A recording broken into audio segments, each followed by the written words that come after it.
Hai guys, perkenalkan nama saya Marto Pro. Di saat ini saya akan membahas seorang tokoh filsafat yang terkenal juga, yaitu Hendrik Sidgwick. Biodata dari filsuf yang terkenal yaitu nama lengkap Hendrik Sidgwick, profesi ekonom, tempat lahir Skipton, Yorkshire, tanggal lahir Kamis 30 Mei 1838, warga negara Inggris, riwayat meninggal, tanggal meninggal 28 Agustus 1900, tepat umur 62 tahun, tempat meninggal Cambridge, Inggris. Henry Sidgwick adalah filsuf ekonomi calling English. Dia adalah Knight Professor of Philosophy di Universitas Cambridge dari tahun 1883 hingga kematiannya, dan terkenal dalam bidang filsafat karena irisan bermanfaat di metode etika. Henry Sidgwick adalah salah satu pendiri dan presiden pertama masyarakat untuk penelitian psikik dan anggota masyarakat metafisik. Ia mempromosikan pendidikan bagi perempuan. Karyanya di bidang ekonomi juga memiliki pengaruh yang abadi. Pada tahun 1875, Henry Sidgwick turut berpartisipasi mendirikan perguruan tinggi Newham, sebuah kolese khusus wanita di Universitas Cambridge, yang merupakan kolese wanita kedua setelah perguruan tinggi Girton. Pendiri perguruan tinggi Newham adalah Wilson Garrett Wouchet. Henry Sidgwick bergabung dengan Rasul Cambridge, sebuah persekumpulan rahasia kaum intelektual, pada tahun 1856. Henry Sidgwick lahir di Skipton, Yorkshire, di mana ayahnya, Pendeta W. Sidgwick, adalah kepala sekolah dari sekolah dasar lokal Grammar School Maidstone. Henry Sidgwick sendiri dididik di Wycliffe dan di Church Calvinistik, Cambridge.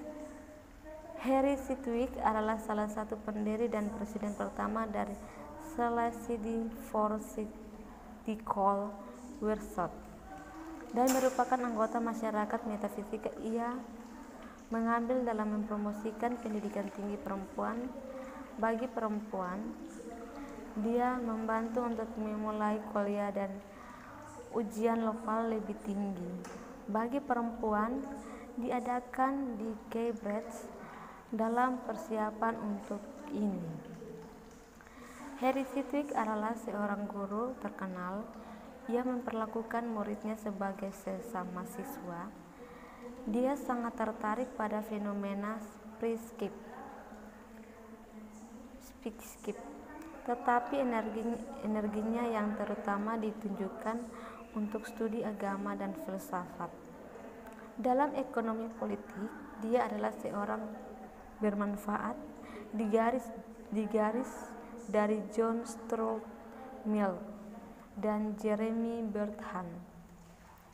Karyanya ditandai dengan penyelidikan yang cermat atas prinsip-prinsip pertama, seperti dalam perbedaannya penalaran positif dan normatif, dan dengan analisis kritik, namun tidak selalu konstruktif.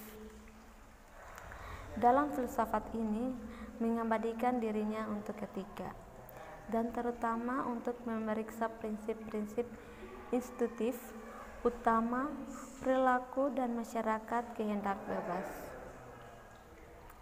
Ia mengadopsi sebuah posisi yang dapat digambarkan sebagai hedonisme etis sesuai dengan yang dikriteria kebaikan dalam setiap tindakan yang diberikan adalah yang menghasilkan jumlah terbatas atau terbesar yang mungkin dari kesenangan hedonisme ini. Bagaimanapun tidak terbatas pada diri sendiri atau egois, tetapi melibatkan perhatian terhadap kesenangan orang lain, dan karena itu dibedakan lebih lanjut sebagai universal terakhir. Sidgwick kembali ke prinsip bahwa tidak ada seorang pun yang harus bertindak sehingga untuk menghancurkan kebahagiaan sendiri. Pada tahun 1869, ia menukar jabatan dosennya di klasik untuk satu di filsafat dan moral. Subjek yang dia telah mengalihkan perhatiannya pada tahun yang sama, memutuskan bahwa dia tidak dapat lagi dengan hati nurani yang baik menyatakan dirinya sebagai anggota gereja Inggris. Dia memundurkan diri dari persekutuannya. Dia mempertahankan jabatan dosennya, dan pada tahun 1881 dia terpilih sebagai orang kehormatan.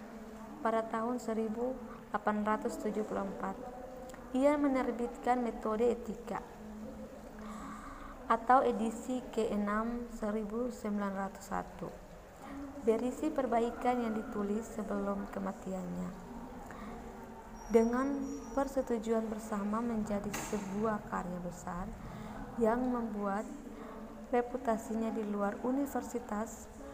John Ralph menyebutnya sebagai karya akademi pertama yang benar-benar dalam teori moral modern, dalam metode dan semangat.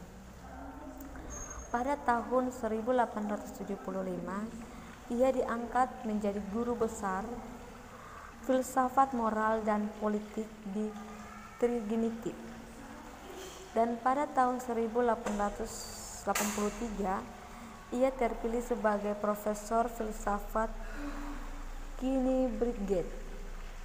Pada tahun 1885 ujian agama telah dihapus. Perguruan tinggi sekali lagi memilihnya untuk menjadi anggota persekutuan di yayasan. Selain kuliah dan karya sastra, Sidgwick mengambil bagian aktif dalam bisnis universitas dan dalam berbagai bentuk pekerjaan sosial dan filantropi. Dia adalah anggota Dewan Umum Studi dari yayasannya pada tahun 1882 hingga 1899. Dia juga anggota Dewan Senat, Dewan Layanan Sipil India, dan Sindikat Ujian dan Kuliah Lokal, dan ketua Dewan khususnya untuk ilmu moral. Saat berada di Cambridge, Sidgwick mengajar Bertrand Russell muda. Dia menikah dengan Eleanor Brilder Balfour yang merupakan anggota dari wanita bini masyarakat di Cambridge, dengan 11 anggota lainnya, dan merupakan saudara perempuan dari Arthur Balfour. Demikian pembahasan yang bisa saya sampaikan tentang seorang tokoh filsafat, yaitu Henry Sidgwick. Semoga video yang saya sampaikan ini bisa menjadi manfaat dan ilmu bagi teman-teman semua yang memerlukan. Dan apabila ada kurang-kurang kata atau ada pengucapan yang salah, saya minta maaf, dan terima kasih untuk semuanya atas waktu dan kesempatannya. Terima kasih.